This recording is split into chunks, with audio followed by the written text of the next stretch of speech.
Con Martín Andrade, director ejecutivo de la Corporación Ciudades. Hola Martín, qué gusto saludarte.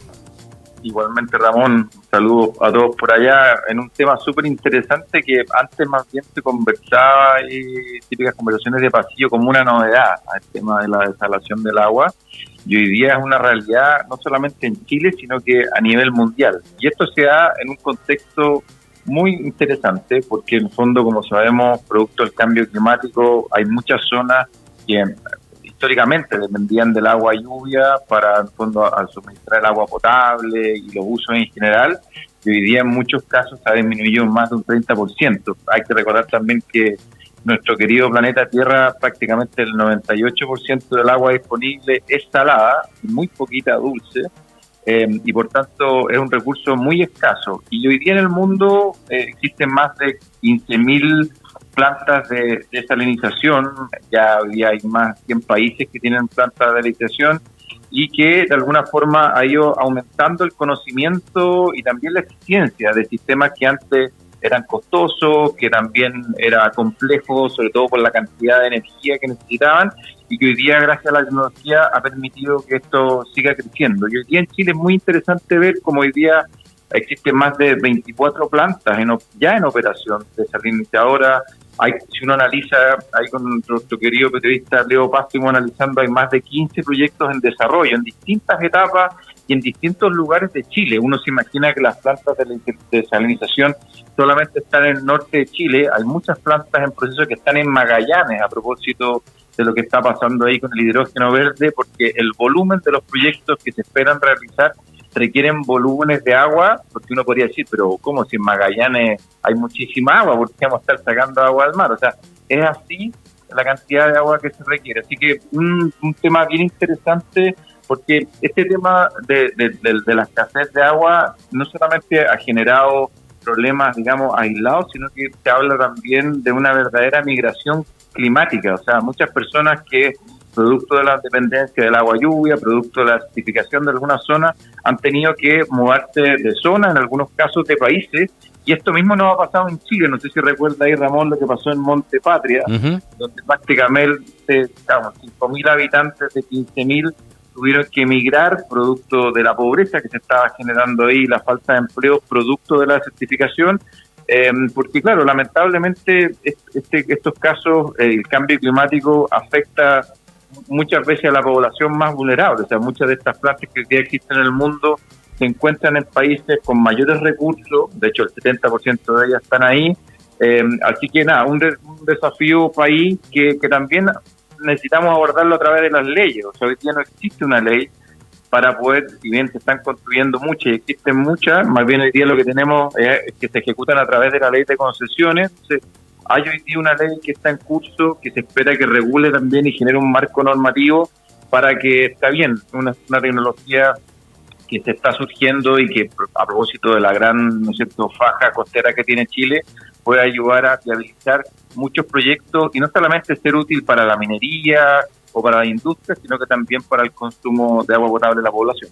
Interesante lo que tú señalas al final, ¿no? El hecho de cómo poder ampliar también de alguna manera los instrumentos para que se puedan hacer más obras al respecto, porque este de Antofagasta consideró una ampliación de la inversión de $130 millones para poder ampliar la capacidad de producción a 1.436 litros por segundo, y eso es lo que permite abastecer con agua potable continua al 100%, no solo de Antofagasta, sino que también de Mejillones.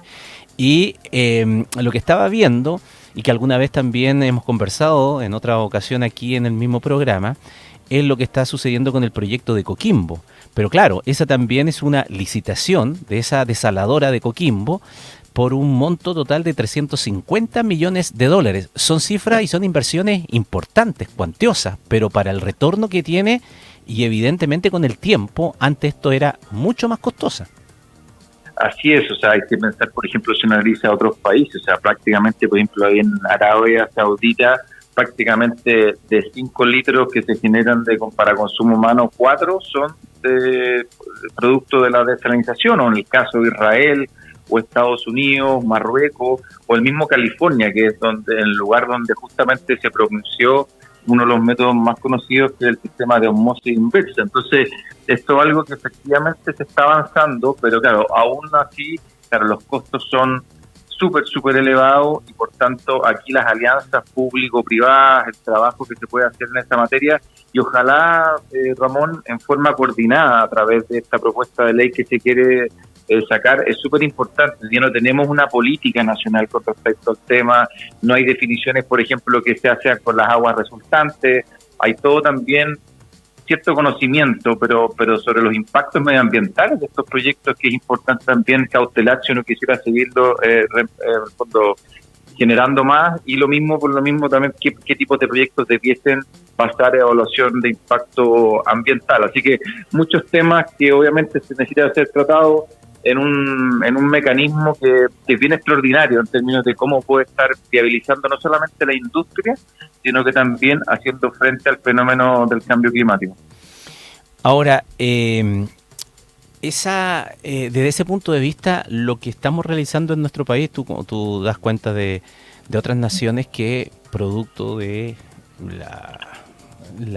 ¿cómo se llama?, la configuración geográfica, el aporte que tienen viviendo en zonas desérticas, qué sé yo, se han visto en la necesidad de tomar esta tecnología ya con mucho tiempo y han avanzado y han trabajado en esto y por lo tanto llevan como la delantera tanto en la investigación, en la reducción de costos y luego en la realización de los proyectos. Hablabas de Arabia Saudita, hablabas de Israel. Nosotros, en ese sentido, estamos a la delantera como en esta zona o no, o estamos como recién diciendo ya, hay que hacerlo y pusimos el acelerador ahora en el último tiempo.